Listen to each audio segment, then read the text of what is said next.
Some of you maybe feel like we are still colonized in the mind. No. No, we are not. No, we are not.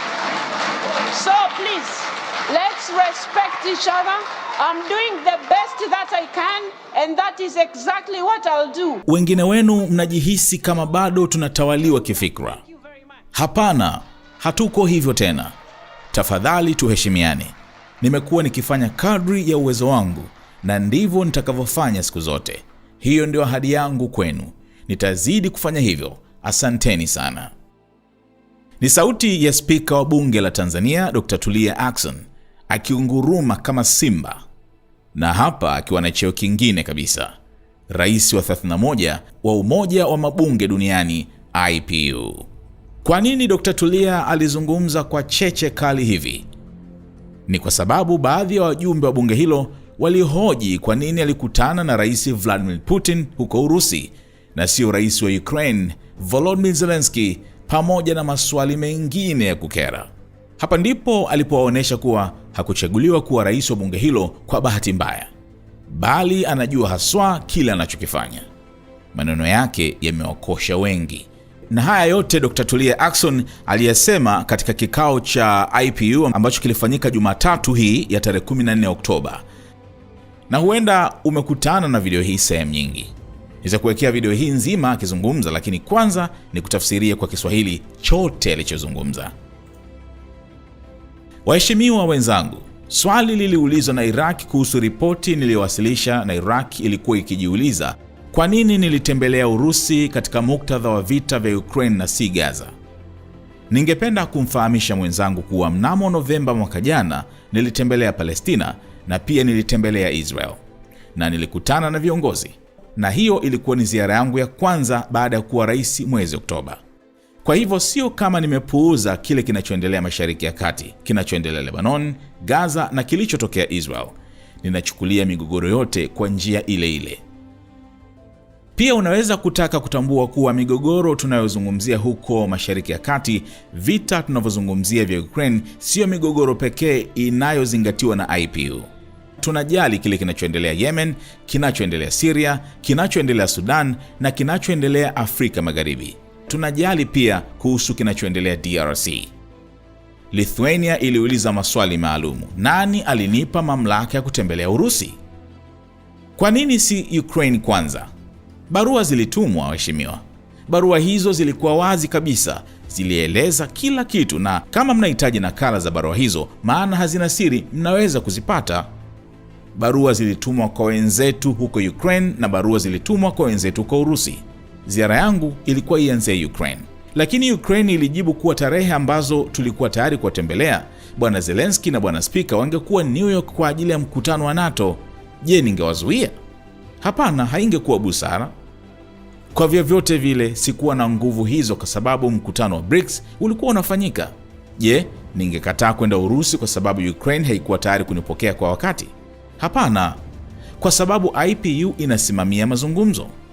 IPU inazungumzia diplomasia ya kibunge, na ni katika muktadha huo nilifanya kile nilichofanya. Nadhani ningepaswa kupongezwa kwa jitihada zote nilizofanya, si kusulubiwa hapa kwa mambo ambayo sijayafanya. Mnauliza nani alinipa mamlaka? Nani alimpa mamlaka rais wa zamani kutoka kundi la 12+ ambaye alitembelea Kiev? Nani alimpa mamlaka? Tafadhali, nafikiri lazima tufikie hatua ambapo nimeeleza mara kadhaa kwa kundi la 12+ na kwa kila mtu mwingine aliye na nia kuelewa. Kama mnahisi nilienda Urusi bila kwenda Ukraine kwanza, nimewaambia mara nyingi kwamba barua zilitumwa. Sikuweza kufuta ziara yangu ya Urusi kwa sababu sikuweza kufika Ukraine. Hamkuniuliza maswali haya wakati nilipotembelea Israel, sivyo? Hamkuniuliza maswali haya wakati nilipotembelea Palestina, sivyo? Hamtaniuliza maswali haya wakati nitakapotembelea Sudan na maeneo mengine. Waheshimiwa, naomba tuthaminiane. Mmenichagua kuwa rais ambaye anatakiwa kutekeleza majukumu yake. Nadhani mnahukumu vibaya, na hili si haki kwa mtu yoyote. Maswali ambayo mmekuwa mkiuliza nimeyajibu kwa kadri ya ujuzi wangu na kwa kadri ya uwezo wangu wa kuwa na lengo katika swala hili. Pia mnapaswa kuelewa kuwa nisingeomba kukutana na Bwana Putin kama si kwa ajili ya Ukraine. Hii si mara yangu ya kwanza kutembelea maeneo mengine. Kwa nini inaonekana kama nimeshakutana na mtu huyu na sasa rais wa IPU ghafla amekuwa mtu mbaya? Tafadhali nitendeeni heshima kama vile ninavyowaheshimu ninyi. Wakati wote nitasimamia diplomasia ya kibunge, nitaenzi maadili ya IPU, lakini pia nawaomba waheshimiwa mnikubalie kwamba mimi si Mungu, si malaika, mimi ni mwanadamu tu. Ninafanya kile kinachowezekana ndani ya uwezo wangu. Mwenyekiti wa kikosi kazi amewafahamisheni na nimekuwa nikijirudia mara kadhaa juu ya hili. Niliteuliwa na kikosi kazi kufanya kile nilichofanya. Je, nilikosea wapi? Ningekaa tu nikafunga mikono yangu niseme hakuna la kufanya kama IPU? Hilo lisingekuwa la haki kwa wanawake na watoto wa Ukraine wanaoteseka. Hilo lisingekuwa la haki kwa jukumu mlonipa. Nipeni nafasi ya kuongoza taasisi hii kulingana na maadili tunayosimamia, na si kunisulubu kwa sababu natoka katika nchi fulani. Wengine wenu mnajihisi kama bado tunatawaliwa kifikra. Hapana, hatuko hivyo tena. Tafadhali tuheshimiane. Nimekuwa nikifanya kadri ya uwezo wangu na ndivyo nitakavyofanya siku zote. Hiyo ndio ahadi yangu kwenu. Nitazidi kufanya hivyo. Asanteni sana. Mtu hapa alisema anataka rekodi kamili. Sikurekodi mkutano, kwa hivyo sina rekodi hiyo. Pili, maazimio yalishirikishwa mara kadhaa, na pia nilitaja watoto waliotekwa na kupelekwa Urusi. Hilo ni swala muhimu kwa IPU. Tumekuwa tukifanya kazi kwa pamoja na kikosi kazi na tutaendelea kuhakikisha watoto wanarudishwa Ukraine. Mmezungumzia ombi lililoandikwa, nimejibu kila ombi linalokuja kwangu. Na jambo zuri ni kwamba yanapokuja kwangu pia yanaenda kwa katibu mkuu. Hakuna siri kuhusu jambo hili. Ikiwa mtu yoyote anataka taarifa zaidi, tuna faili kamili la mawasiliano yote. Pia niliulizwa na Denmark kwa nini nilitembelea Urusi wakati sijatembelea Ukraine. Tayari nimeeleza kilichotokea. Mwisho kumnukuu Dr. Tulia Ackson. Sasa msikilize mwenyewe akikimwaga Kiingereza hapa na kuonesha kwamba ni mwanamke wa shoka kweli kweli. A concern was raised by Iraq in respect of the report that I've just given you, and Iraq was questioning why did I visit Russia in the context of the war in Ukraine and not Gaza. I would like to inform my colleague that you might note that in November last year, I visited Palestine and I visited Israel and I met the leaders. And that was my first visit after becoming president in October. So it's not like I have ignored what is happening in the Middle East, what is happening in Lebanon, what is happening in Gaza, and what happened in Israel. So I treat all the conflicts the same way.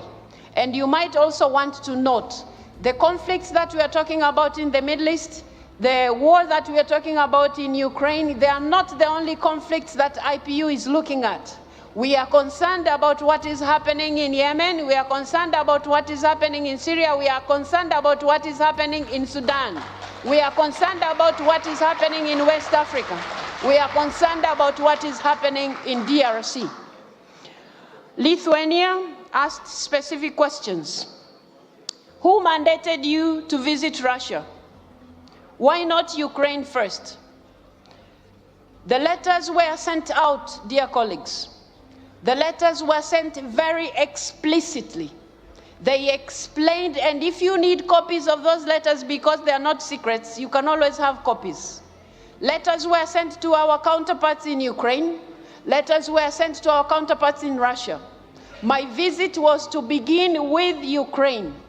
Ukraine responded the dates that we were ready to visit them. Mr. Zelensky and Mr. Speaker would be in New York for the NATO meeting. Would I have stopped them? No. It wouldn't be wise. In any case, I don't have such powers. Now, because the meeting of BRICS was taking place, would I stop going to Russia because Ukraine is not ready to receive me because of time? No. Why? Because IPU stands for dialogue. IPU is talking about parliamentary diplomacy. And it is in that context that I did all that I did. And I thought I would be given a little credit for all the efforts that I've done, not to be crucified for things that I have not. You're asking here who mandated me. Who mandated the former president who came from the 12 plus to visit Kiev, who mandated him? Please, I think we have to reach a point where I have explained myself several times to you 12 plus, to everybody else who cared to understand. If you have a feeling like I went to Russia without going to Ukraine first, I have told you several times, letters were sent out. I wouldn't turn out my visit to Russia because I'm unable to reach Ukraine. You didn't ask me similar questions when I visited Israel, did you? You didn't ask me similar questions when I visited Palestine, did you? You're not going to ask me similar questions when I visit Sudan. You're not going to ask me similar questions when I visit other places. I think, colleagues, let's have trust. You have elected a president who is supposed to deliver to her mandate. You have elected a president who is supposed to deliver to her mandate, and I think you are dealing with me unjustifiably, which is not fair to anybody. The questions that you have been raising, I have responded them to the best of my knowledge and to the best of my objectivity in all this matter. And you must know, I would not have asked to meet Mr. Putin if it wasn't for Ukraine. My commitment to doing that, and this is not the first place I'm visiting. Why is it that is looking like I have met this person and therefore the president of IPU has all of a sudden become a monster? Please treat me with dignity the same way I am treating you with dignity.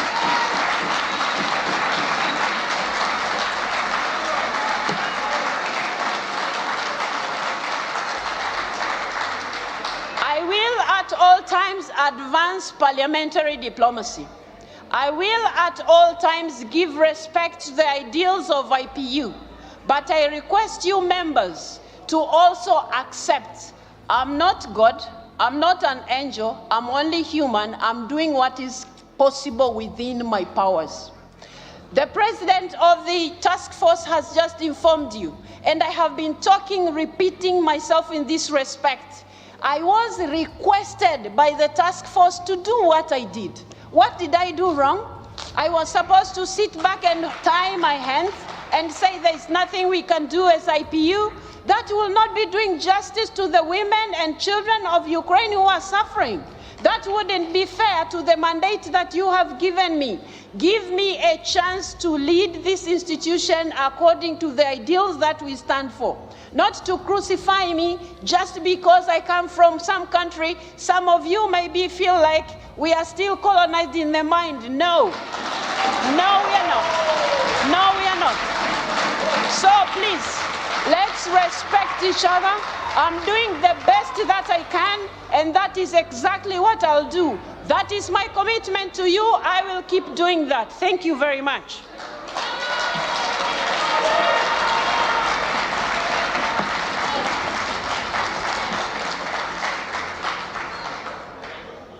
Some issues have been raised here, very specifically wanting me to say, somebody said they want the full record. I did not record the meeting, so I don't have that record. Secondly, the resolutions were they have been shared several times, and I also mentioned them. Kidnapped children that are in Russia, that is an important issue to IPU. We have been working together with the task force, and we will keep working together to make sure children are returned to Ukraine.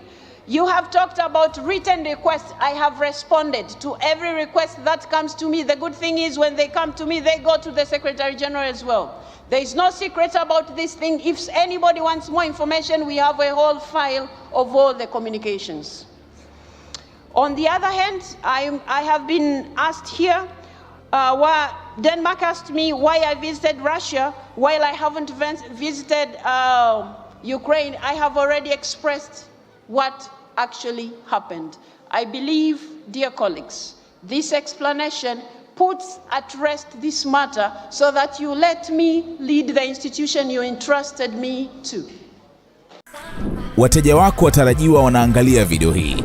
Kama biashara yako ingeonekana pamoja na unachokiangalia sasa, wengi wangegeuka kuwa wateja wako wapya. Tuandikie sasa info@snstz.com au WhatsApp pekee 0659 250 389. Tuifikishe biashara yako kwa wana SNS.